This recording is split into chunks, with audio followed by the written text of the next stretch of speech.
Welcome to YourTown television program. I'm your host, Paula Joy MacNab. And again, I have a fabulous, interesting, exciting guest to share with you. I've had the privilege of knowing JoaquinTurner, who is an amazing artist, for the last several years. And I was captivated by Joaquin's art that I first saw at the Carmel Art Festival, which happens every spring on the streets of downtown Carmel. And I wondered, who is this guy? And I tracked him down, and so he's here today. Welcome to the program, Joaquin. Hi, thanks for having me. Thank you for being here. I know we had a bit of a snafu on my email didn't get to you, and you were flexible and you showed up. Yeah, made it. It worked out. Thank you so much. Yeah. You're welcome. Well, I'm intrigued with someone who is making his living as an artist. So let's dive right in and talk about that. Of what does that take to do that? Well, it takes a lot. Yeah, I'm sure it does. Especially being an artist here in Monterey County. Yes. As you know, it's being an artist in any era is a struggle, I think, and but especially here in Monterey, where it's so expensive to live. Yes. Now, I think more so than ever before. I mean, you look at when the early artists came, like for instance, the early Carmel art colony. This artist came to Carmel, obviously because it's a beautiful landscape, but they would come and they would buy their plots of land for $5, and often they would build their shacks, on the land by themselves, and on their own, and so they didn't have to sell too many paintings to get by, and this day and age. Today, an artist has to sell a lot just to pay the bills and just to pay, cover the necessities. Well, you raise a really interesting point, which I hadn't really put in such personal terms, and most of the viewing audience know that I'm a realtor and a designer, so I'm selling those houses and those lots now that they paid $5 for $1 million. Yeah. So their ability to create and to just do their art, you really put it in context for me with your statement about that difference. I mean, the pressure is very different. I hadn't thought about it that way before. Yeah. I'm fortunate to have my own gallery in Carmel, and that was sort of it was a leap of faith for me because I didn't know if I would be able to sell there or what, but. I figured I'd give it a try, and because Carmel is one of the few places I feel in the nation where an artist can kind of actually sell paintings and get by. Yes. And why do you think that is? What do you attribute that to? I think a lot of it is, well, there's two things. The history, it being, Carmel is sort of built around the early art colony, and but also, the landscape here. Yes. It's just, there's no other place in the world like it. And those two go hand in hand, and it's just a special. I feel one of the only true art colonies left in the nation. Right. And don't you feel that the people that come here are really kind of that mindset, and they're already looking for that and exposed to it. Yes. And open to it. Yes, yeah. You get tourists that come by and they can hear them. They walk by the gallery. Now there's so many galleries here. Yeah, many galleries. But then you get the other tourists that come and they understand, the history of Carmel and why there are so many galleries. Right. And they appreciate the local artists especially, and they want to take a piece of Carmel home with them and buy a little painting, and that's what supports a lot of the local artists are these tourists. But I found a little niche in what I do with my work is more, so harks back to the early Carmel and Monterey artists. It's they had a style that was while their styles differed from one another. Of course, they shared sort of a common aesthetic, and that was more of a poetic or mysterious style of painting. Yeah. That kind of ineffable, that intangible, magical quality of drawing you into the painting, which your work definitely has. Well, thank you. And I feel the landscape here is like that. To me, it's mysterious. It's poetic. And I mean, when you're walking to Point Lobos and when it's foggy out and the cypress trees are coming in and out of the fog, and well, that's one of my favorite times to go there when the weather's not so great, because you're out there by yourself, you know, That's or at right. least it feels like it, and then that's a whole different experience, Right. you know. But that's how I see the landscape here, and I think that's how a lot of the early artists, Monterey Peninsula artists, felt about it. They viewed this area as a mystical place, Right. and I do too. Yeah. And I try to capture a little of that in my painting. Well, and I think you do that, and you paint in a plein air style, and I think, well, describe for our viewing audience, I don't want to make assumptions, what plein air is. Plein air is just basically the act of painting on location. It's creating a piece in one sitting and capturing not necessarily exactly what the scene looks like, but your impression of the scene. And that's what I do.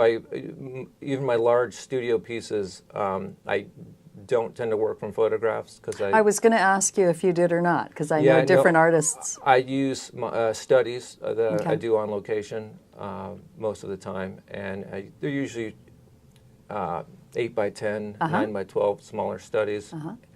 And I'll do 1 or 2 at the location and bring it home to my home studio and paint the larger pieces off of those. So you're more interested, what that's telling me, Joaquin, is you're more interested in, and this is a question, the feeling that you're trying to evoke in that piece, as opposed to a physically accurate rendition of what that tree branch looked Exactly. like. Interesting. Yes, and that's why I don't work from photographs anymore. Very because interesting. Yeah, I find I get bogged down in all the details. I could see where you would. That don't need to be there. You know, Right. for you know, you don't need to paint every blade of grass and every leaf to capture. That's got to be very freeing. Yeah, and I think Wow, a lot I of never thought beginning, about that. a lot of beginning artists, like me when I first started, I felt like to capture an image, a scene accurately, I had to make it look almost like a Right. photo to be a good artist. Right. And that's really not what it's about. So what is it to be a good artist? What does it mean to be a well, good for artist? me, I mean, everybody, you know, has their own opinion, but No, but for you. what I try to do is I try to capture when I'm painting a scene in here in Monterey, for instance, I try to capture how it makes me feel, Yes. or how it moves me, and that's one of the reasons I paint from my studies, because I when I do that, I capture only what's important to me, and all the frivolous stuff gets thrown out the window. Well, that makes so much sense. And so when I bring it back and I, you know, do a larger version of that, I'm just looking at what strikes me about the scene, what really matters, Right. and what that I wasn't getting that from painting the photos. Well, I You could know, really see that. That's such a clarifying point. I'd never realized that before, but I get. I've through the years I've also learned how to take mental snapshots and kind of retain a lot of the information in my head as well, and it took a lot of practice for me. I think for some it comes natural, but sometimes I'll go out and I won't even do a study. I'll just take a mental snapshot. So that would be a mindfulness, is what I'm hearing you say. Yes. So you mindfully put yourself in the place to say, I want to capture in my memory what the scene is about. Yeah. Oh, Yeah, interesting. and then if you have a special attachment to an area or a place or the scene, it's a lot easier to take that mental snapshot because it's more meaningful and it moves you. And so that's what I've been doing a lot lately. Oh, that's interesting. Have you ever had in your career a major fork in your career where if you chose this direction, you would go this way, or you chose another? Well, the biggest fork, I think, was when I was still in high school, and I knew even then I wanted to be an artist. And at the time, I was doing a lot of illustration and almost fantasy style art. But I was also very influenced by the old masters and the European romantic style art. Yes. And But when I first moved back from Germany, I went to the Monterey Museum of Art. I was a junior in high school, going to PG High, and I stumbled upon a Charles Rolla Peters retrospective, and Charles Rolla Peters was an early Monterey artist, amazing painter, and I was blown away by his work. Yes, and as am I. And I was at that same visit. I was introduced to William Ritchell and Percy Gray, and I couldn't believe it, because here were these artists that were they were all actually went to Europe to train, and you can see the influence of the old masters in their work.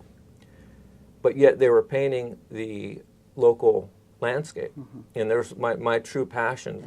You know, the early, romantic European art and Monterey landscape, and they come together, and that's what I want to do. And incredible. And from then on, I knew that I was going to be a landscape painter. Oh, it's incredible. And you speak of Charles Rolla Peters, and many people don't know that the Peters Gate area is where he lived, and his studio is in that area, Monterey. 30-acre estate, and it's beautiful area. And it's incredible. We found out he had his own lake built and everything, and it was and he entertained a lot of artists and politicians, and he was really a great host. Well, go back and speak to that, because it sounds like there's a distinct difference of artists working today, and then artists who were working, say, around the turn of the century, or were the early.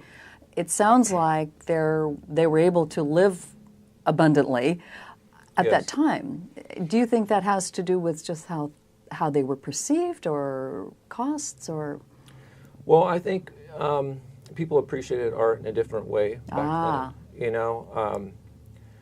Nowadays we have a lot of other things to occupy ourselves with. Very good point. Very good point. Yes. Art, was highly regarded. It was, and for instance, Charles Rolla Peters, he would sell one of his paintings, larger paintings, for around $3,000-$4,000, and back then that was enough to buy, literally a Victorian mansion. Wow. And now, even though his paintings you can often go for exuberant prices, in Carmel and some of the galleries, they're still nowhere near the price of a mansion, Right, exactly. So he was actually, more highly regarded back then than he is now. Right. Outside of Monterey, if you mention Charles Rolla Peters, a lot of people will know who you're talking about. But back then, his first exhibit in New York, he completely sold out. He was very popular in the East Coast, and it was a different story. Well, you make such a good point. Again, I love these, because I always learn. I always learn from my guests, and you make such a good point about we're so distracted now. We've got so many things competing for our attention, and when times were simpler, where art held a larger space, that makes such a difference. So being an artist in a very distracted world, how do you separate yourself? How do you make yourself stand out? Well, it's challenging, and one way is, I'm fortunate that there's not too many contemporary artists, at least in the area, painting in the style that I'm painting in, and for whatever reason, I'm not sure, but I sort of paint for myself and paint what comes out naturally, and hope that other people like it. And like I said, I think I found a niche, because most of my collectors are early California collectors, and so when they come to my gallery and they meet me, we have that common. We have that in common right off the bat, and so we can share our love for these early artists, and it's really nice just to share that. And then many of them will offer for me to come to their house and view their collections, and which has been what a delight! Really amazing. My goodness! Because I've seen some museum quality pieces and incredible paintings that have never been published in books or online. And it's just great to be able to see them and sort of study them and be inspired by them. And it's really, really cool. That is fantastic. Oh my gosh, I can picture that. It is a real treat to be able to see a collection that is obviously near and dear to someone, that they've spent their time, and you're very collectible now. And what I mean I'm by working on it. You're working on it, and you are. And what I mean by that is people are recognizing you won many awards this last spring at the Carmel Art Festival. You won the best oil painting. Yeah. I mean, that's huge. That's just fantastic. And people are seeing your work and are recognizing the quality of what you do, which makes me very, very happy. So tell our viewing audience how they can reach you to make sure we get that in. Well, I have a website, JoaquinTurner.com, and I'm on Facebook as well. If you do a search for Joaquin Turner, I'll be the first one to come up. And I do have a gallery in Carmel. It's located right across the street from the Carmel Art Association in the it's an old historic courtyard. I'm all the way in the back. And my email is jtfineart@gmail.com. Perfect. And yeah, if you're in the area, please stop by the gallery. I'm there every day, but Tuesdays and Wednesdays. I'm there the rest of the week from 11 to 5. Oh, that's great. That's really great. So I'm going to ask you one more question. Sure. What was your greatest joy of this week? Of this week? Probably bringing my daughter to the beach and looking for crabs and wading through the water with her. It was that was great. Yeah, she brings me inspiration as well. Oh, that's pretty great. Well, that's and I raised that point because I knew it would have something to do with your beautiful family, and because you are a family man. You make your living as an artist. You support your family, and it's very inspiring for others who want to do the same thing. So I really thank you for sharing your wisdom, and I definitely would like to have you back on again because there's so many more questions I want to ask you. Please do. But I can't speak highly enough of Joaquin. I think he is modest beyond words. He doesn't list all of his accolades and his awards. I do urge you to please go and take a look at his work. It's unique, it's one of a kind, and absolutely magical. And so I thank you for being on the program with us. Thanks for having me. I appreciate it. Thank you. And once again, I'm your host, Paula Joy MacNab. You've been watching YourTown television program. Please continue to tune in and see future episodes with amazing people.